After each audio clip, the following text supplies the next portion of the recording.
জীবনে কখনো কি এমন হয়েছে সবকিছু আছে তবুও মন ভালো নেই? কাজ আছে, ব্যস্ততা আছে, মানুষ আছে, কিন্তু ভেতরে যেন শূন্যতা। মনে হয় শ্বাস নিচ্ছি ঠিকই, কিন্তু বেঁচে আছি না। শহরের জীবন আমাদের ঠিক এভাবেই ধীরে ধীরে ক্লান্ত করে। ইট পাথরের দেয়াল, হর্নের শব্দ, অবিরাম দৌড়, সময় না থাকা, নিজের জন্য একটুও নীরবতা না থাকা।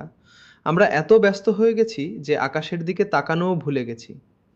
কিন্তু আশ্চর্যের বিষয় হলো আমাদের ক্লান্ত মনকে অনেক সময় সবচেয়ে বেশি শান্তি দেয় খুব সাধারণ একটি জিনিস, একটু সবুজ, একটি গাছ, একটি পাতা, একটি ছোট্ট চারা। আপনি কি জানেন, নিজের হাতে একটি গাছ লাগানো এবং সেটার বড় হয়ে ওঠা দেখার মধ্যে এক অদ্ভুত প্রশান্তি লুকিয়ে আছে? এটা শুধু গাছ লাগানো না, এটা নিজের ভেতরেও কিছু বাঁচিয়ে রাখা।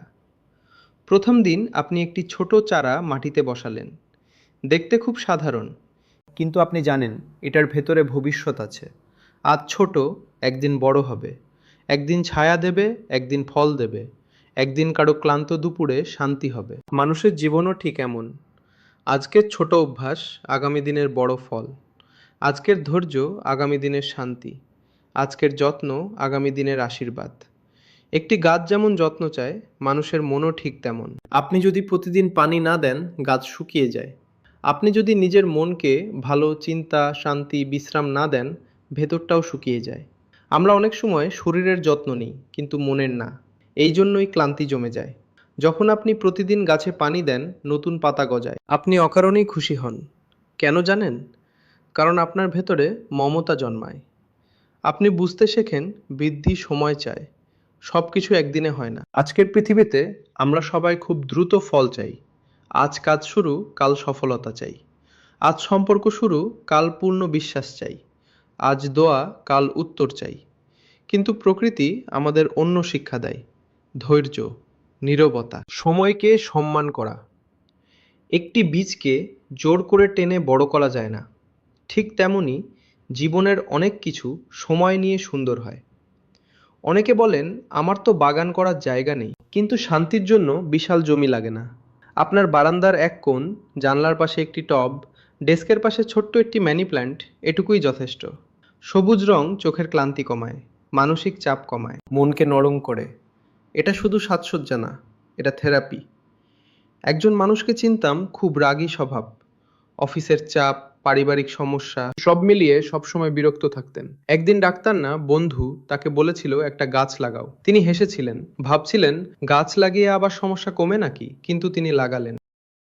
প্রতিদিন সকালে পানি দিতেন, চুপচাপ দাঁড়িয়ে থাকতেন।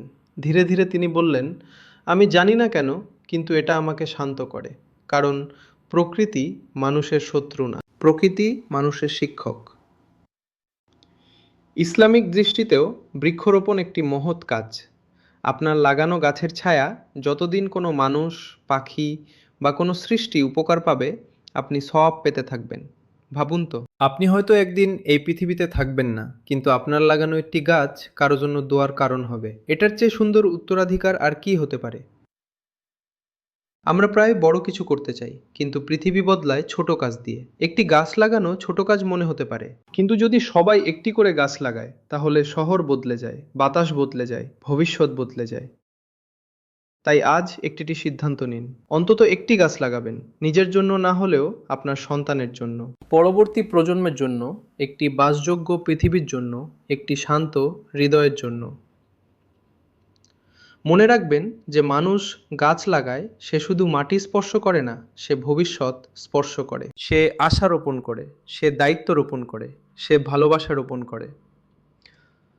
প্রকৃতির সাথে থাকুন, ধৈর্যের সাথে থাকুন, শান্তির সাথে থাকুন। কারণ কখনো কখনো জীবনের সবচেয়ে বড় প্রশান্তি লুকিয়ে থাকে একটি ছোট্ট সবুজ পাতার ভেতর।